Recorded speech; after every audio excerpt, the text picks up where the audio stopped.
Here we go with day two of the NBA playoffs. This would be Sunday.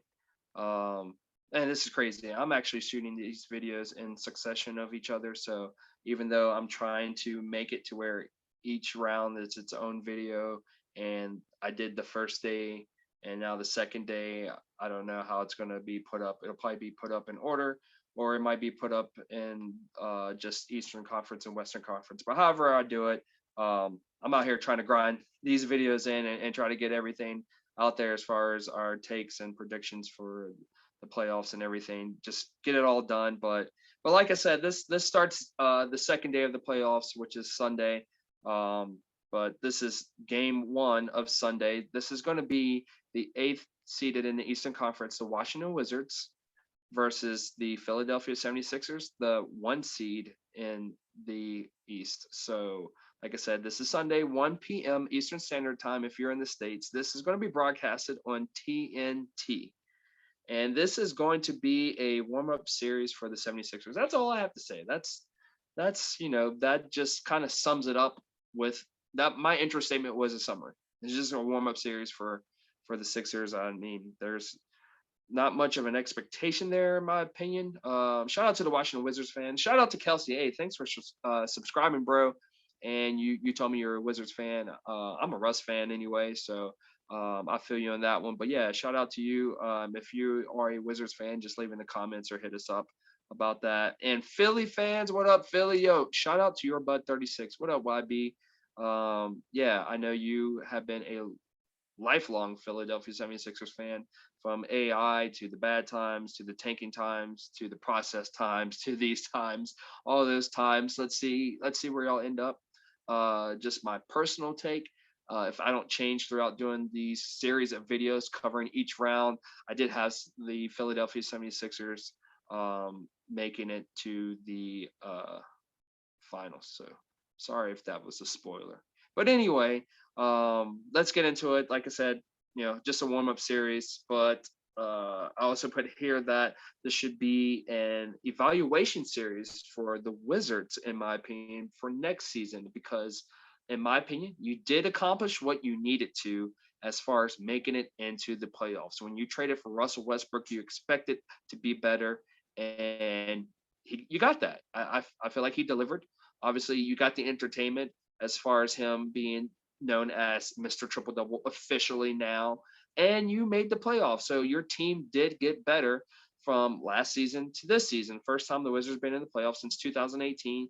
I mean, I know they had to go through the bubble. I mean, not the bubble, sorry, the play-in tournament to get to the playoffs, and you know that would have been a different narrative, in my opinion, if they didn't make the playoffs after being in the play-in tournament. But you're here, and congratulations once again. But yeah, this should be an evaluation because they are missing some key guys. They're missing Thomas Bryant. They're missing uh, Denny Avdija, their rookie, but I think he was starting games. And like I said, Thomas Bryant was their starting center.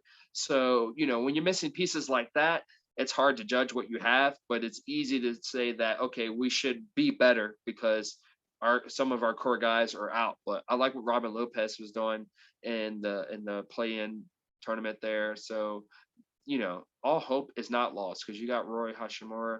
Shout out to, I don't know if anybody's watching this from Japan or anybody of Japanese descent, but shout out to Japan for real though, because I believe he's the first and only Japanese player in the NBA, which is cool. But yeah, so you got a lot of things to evaluate here. But if the chemistry goes well still during this time of the playoffs in a potential 7 game series, I don't think it's going to go 7 games, but with Russ and Bradley Beal, then you definitely keep the two. If things get real nasty and it doesn't work out in a great fashion, then you might need to look into selling one or both of those guys off in the off season. So it's still, in my opinion, even though it's been a great season and they made the playoffs, it's still that what if there. Let's see what happens, in my opinion, as far as what we need to do going forward. But yeah, so that's just something to keep an eye on, just to make this series interesting and have something to talk about, and have y'all interested in watching this, just because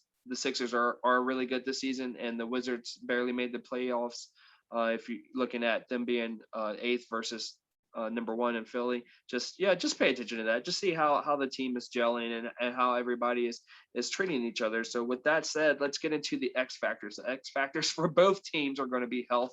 We know Bradley Beal said he wasn't 100% when he played in the play-in tournament there, and we know the factors of Ben Simmons, but Joel Embiid more importantly as far as his health concerns. We saw Ben Simmons. I think it was Ben Simmons last year in the playoff bubble that he got hurt, so he missed some games. But Joel Embiid's known for missing games in the regular season, so if all goes well, Sixers should do well. But that just is going to be a big watch point for me during this series. But also just from an individual standpoint, for each team, the 76ers, Joel Embiid needs consistent play. He needs to put up 30 plus per game. He needs to take care of the Washington bigs. Like I said, they're missing in my opinion, their best big in Thomas Bryant, and Robin Lopez is great defender, but come on, Embiid. If you want to be MVP, you need to play at an MVP level consistently. So take care of business. 30, when I say 30, like I really mean 30 plus. Like I feel like 30 is low. So I want to see over 30. Like go over 30. You could do it.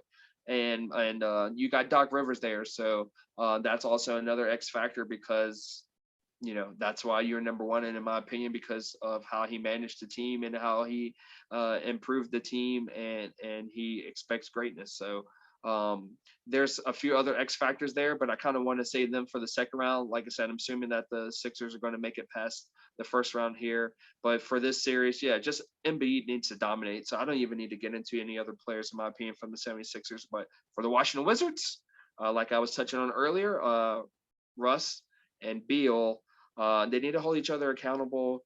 And, when they do that, then that forms good chemistry between them two going forward. It shows growth. It shows trust. It shows a lot of things. So if they can do that on the court during a potential 7 game series, but in a playoff series, then that's promising. Win or lose, that's good to see. And it's good to have knowing that your teammate has your back through thick and thin. And also the shooters for the Washington Wizards, they need to be prepared to shoot. Just shoot, just take the shot. You're open. Don't be afraid to take the shot. But look for your shot as well, and put yourself in the position to be ready to shoot, because Russ is going to put you in a position to score. So, don't just stand there and watch Bradley Beal take over the game. Don't just stand there and watch Russ do his thing and be off guard. Just be ready. Be ready. So, prediction for the series, I say Sixers in 5. But if Westbrook plays smart and intense, Sixers in 6, which I know sounds pretty ballsy, and it probably is. I want to see a great series. But yeah, I want to see Sixers take care of business if they're all about that. But yeah, I'm leaning more towards the first one, Sixers in 5. But I mean, Russ is playing at an MVP level as of late. So let's see him push the Sixers to 6 games, and let's see if Russ can take a road game from or a home game away from Philly, a road game for them. If he could do that, I think he could take a road game from Philadelphia potentially, and then at least win one home game in Washington, and then that would be what ultimately makes it a 6 game series, in my opinion. So look out for that.